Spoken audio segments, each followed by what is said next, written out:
आप में से कितने लोगों के साथ ऐसा हुआ है कि आपने कोई बात करी और आपका फोन उसी चीज से रिलेटेड आपको ऐड दिखाने लगा? We're just talking about retro video games, and here is an ad for home mini arcade machines. Have you ever felt like the ads that you see on your social media feed are specifically targeted to you? It's almost like the app is listening to your conversation. सोचो आप सुबह उठे और आपने अपने phone का lock खोला, but आपको पता है आपके इस एक एक्शन से आपकी लोकेशन, आपका मूड और आपकी हैबिट ट्रैक हो रही है। It's always listening. It's always pinging towers. It's always pinging Wi-Fi, building a digital breadcrumb trail of where you go and what you do. Online privacy अब एक मिथ बन चुकी है। आपका डेटा हर दिन कलेक्ट हो रहा है, किसी ऐड के लिए, किसी सर्वेलेंस के लिए, या फिर शायद हैकिंग के लिए। बट असली सवाल ये है, क्या हम अपने फोन और एप्स के स्लेव बन चुके हैं? चलो आज इस टॉपिक को डीपली समझते हैं। What's the truth about your online privacy in 2025। शुरू करते हैं एक रिलेटेबल कहानी के साथ में। आपने एक YouTube वीडियो देखा और उसके बाद में गूगल आपको उसी वीडियो से रिलेटेड ऐड दिखाने लगा। आप सुबह उठे, आपने अपने फोन को अनलॉक किया और आपके फोन ने ऑलरेडी आपके स्लीप पैटर्न को ट्रैक कर लिया है। क्यों? क्योंकि आपकी स्मार्ट वॉच और आपकी स्लीप ऐप कॉन्टिन्यूसली एक्टिव थे। आपने किसी कैफे में जाकर के एक कॉफी ऑर्डर करी और कॉफी ब्रांड का AI सिस्टम आपकी लोकेशन को ट्रैक करके आपको टारगेटेड ऑफर भेज रहा है। ये सिर्फ एक दिन की कहानी नहीं है। एक रिसर्च कहती है कि 2025 में एक इंडिविजुअल का डेटा 1.7 MB पर सेकंड की स्पीड से कलेक्ट किया जा रहा है। और कभी सोचा ये डेटा कहाँ जा रहा है? कंपनीज के पास, गवर्नमेंट के पास और कभी-कभी हैकर के पास। It is also a precise and accurate description of what a group of companies I had never heard of, personal data trackers, had learned about me. अब एक और इंटरेस्टिंग बात समझते हैं। आपके फेवरेट ऐप और सर्विसेज फ्री क्यों है? आपने सोचा है? फेसबुक, इंस्टाग्राम, यूट्यूब, इनका कोई मंथली सब्सक्रिप्शन ही नहीं है, बट फिर भी इनका बिजनेस सबसे बड़ा कैसे है? आंसर बहुत सिंपल है, आप खुद प्रोडक्ट हो। If you're not paying for the product, you are the product. आपका डेटा, आपकी ब्राउजिंग हैबिट एंड आपके प्रेफरेंसेस सब बिकते हैं। A multi-billion-pound industry of companies that collect, package and sell detailed profiles of individuals based on their online and offline behaviors. World economic forum का एक stat कहता है कि 2025 तक ग्लोबल डेटा इकोनॉमी का वैल्यूएशन $3 ट्रिलियन तक हो चुका होगा। ये पैसे कंपनीज कमा रही हैं आपका डेटा बेचकर। कितनी बार आपके साथ ऐसा होता है, आपने किसी पर्टिकुलर ऐप या फिर पर्टिकुलर सर्विस के लिए उनको अपना कोई डिटेल नहीं दिया है, बट उनका डायरेक्ट मैसेज आपके व्हाट्सएप पर आता है।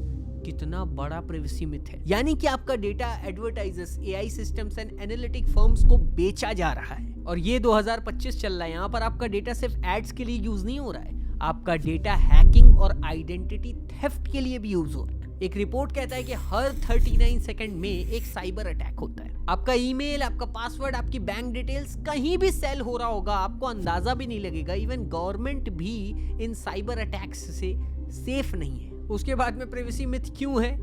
एवरी गवर्नमेंट तुम्हारा डेटा ट्रैक कर रही है। सिक्योरिटी के नाम पर तुम्हारा location, data, phone cell, even chats को भी AI सिस्टम्स के थ्रू मॉनिटर किया जा रहा है। और फिर फिशिंग स्कैम तो पूछो मत। तुम्हें लगता होगा कि तुम एक रैंडम ईमेल या फिर SMS को इग्नोर कर दोगे, लेकिन उसी रैंडम ईमेल और SMS से कितने सारे फिशिंग अटैक हो रहे हैं तुम्हें कोई अंदाजा भी नहीं। The email you just opened and the link you just clicked not only tells me you're susceptible to, but you are also receiving my messages. मतलब अभी रिसेंटली हम लोगों ने ये चीज देखा। मतलब मेरे फ्रेंड के साथ मैं था और मेरे फ्रेंड के डैड को कॉल आता है। So we were in Delhi and his dad was in Bombay.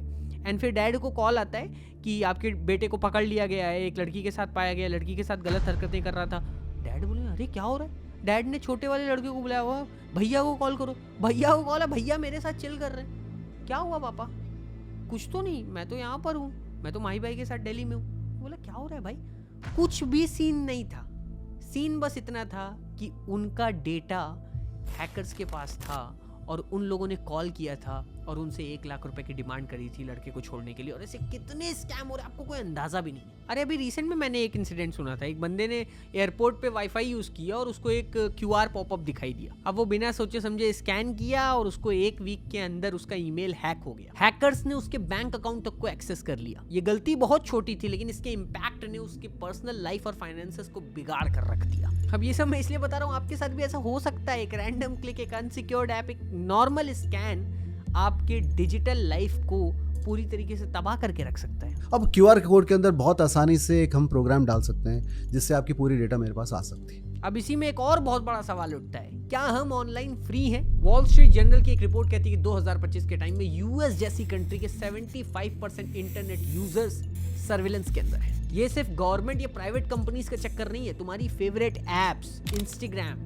Twitter, Snapchats, ये सब तुम्हारे डेटा को एनालाइज करते हैं और तुम्हारी चॉइसेस को मैनिपुलेट करते हैं। तुम तो भैया एक सिंपल ऐप खोलते हो, लेकिन उसके पीछे का एल्गोरिथम तुम्हारी वीकनेस, तुम्हारे डिजायर्स और तुम्हारी स्ट्रेंथ, तुम्हारे इंटरेस्ट सबको ट्रैक कर रहा होता है। अब ये सब सुनकर के आपको बहुत डर लग रहा होगा, लेकिन इसका सॉल्यूशन भी है। आप अपनी प्राइवेसी को एक हद तक के प्रोटेक्ट कर सकते हो। मैं बताता हूँ कुछ practical steps. Try to use VPNs, virtual private networks. ये तुम्हारे IP एड्रेस को ट्रैक नहीं होने देते हैं और तुम्हें इनक्रिप्ट रखते हैं इंटरनेट के ऊपर। हर इंपॉर्टेंट एप्लीकेशन, हर इंपॉर्टेंट चीज के लिए 2 फैक्टर ऑथेंटिकेशन ऑन रखो, हमेशा इनेबल रखो।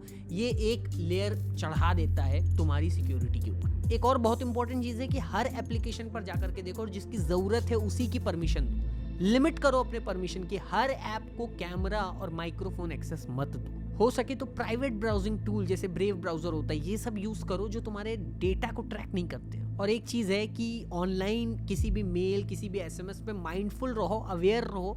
कोई भी चीज पे पॉपअप हो रहा है उस पर तुरंत क्लिक मत करो, हर चीज स्कैन मत करो, वरना तुम कहीं भी रीडायरेक्ट हो सकते हो। ये मैं इसलिए समझा रहा हूँ क्योंकि आप खुद सोचो, आपका अगर सारा डेटा एक दिन ओपनली सबको दिख जाए, आपकी चैट्स, आपके सारे प्राइवेट कॉल्स, आपकी सारी फोटोज, आपका सारा इंपॉर्टेंट चीज़, तो आपको कैसा लगेगा? यही होता है बहुत सारे लोगों के साथ, और आपके पास अभी भी टाइम है। अपनी ऑनलाइन हैबिट्स को कंट्रोल करके आप अपनी प्राइवेसी को कंट्रोल में ले सकते हो।